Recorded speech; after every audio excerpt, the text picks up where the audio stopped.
Guys, the question, yes. The question on the screen is this 2019 question number 2.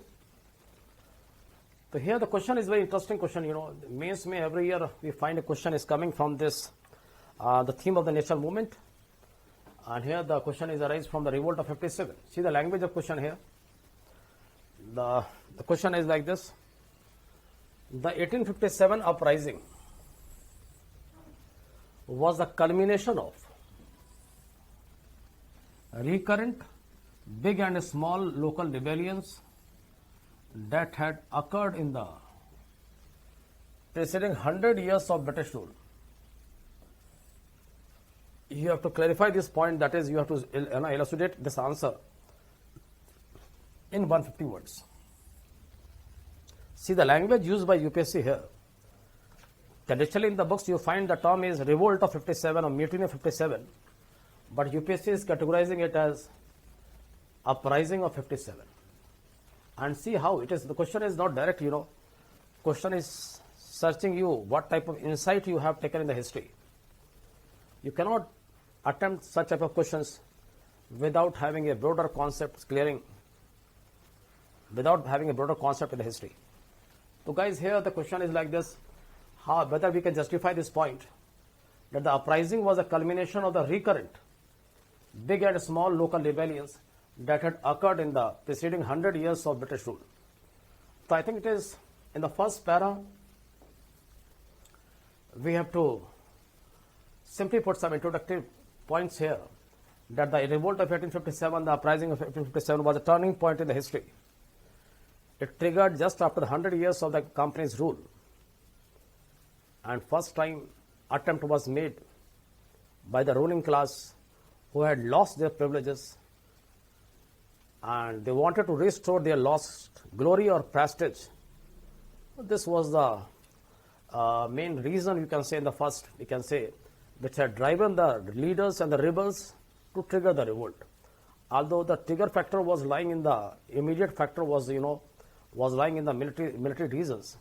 In the first para, we have pointed the significance of the revolt, and now we are coming to the main body. Main body means what the question is demanding. Question is saying uprising was a culmination of the recurrent big and small local rebellions. So guys, whatever is going in these 100 years, see here,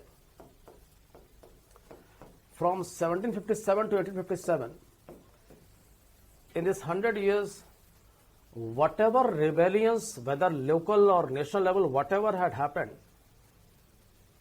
the UPSC is asking you whether we can call national revolt of 57 as a culmination. That is, it was a peak of peak of that all rebellions. We can justify the point. It means your answer should go in the tuning of the questions, We can justify here in this way that after the establishment of the company's rule in Bengal, although for the first 7 years, company was playing the role of kingmaker, after Buxar, company got a sovereign status. The King of India became submissive. Sovereignty is transferred to the British company after Buxar. What happened? They made experiment in the land revenue fields because India was now transformed into a colony. Colony means simply drain of wealth. Gradually we have witnessed thousands and thousands of peasant and tribal uprisings. So here you can put some examples of famous peasant uprising which triggered just after Buxar, like Sannyasi rebellion, Fakir rebellion, then these Munda rebellion, Santhal rebellion. It is coming just 2 years before the revolt of 57, 55, 56. Then we can pinpoint some famous tribal rebellions.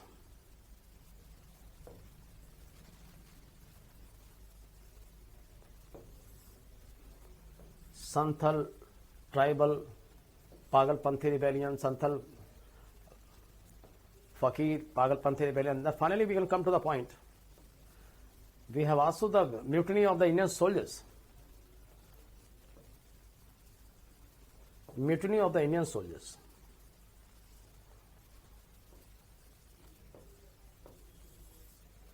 Like the mutiny by the Vellore mutiny, 1806, Barakpur mutiny, it is in Bengal, 1824. So here the reasons were, in both the cases we find, in the first two you find economic causes, economic deprivation was the reason. In case of soldiers we find the immediate factor was socio-cultural discrimination.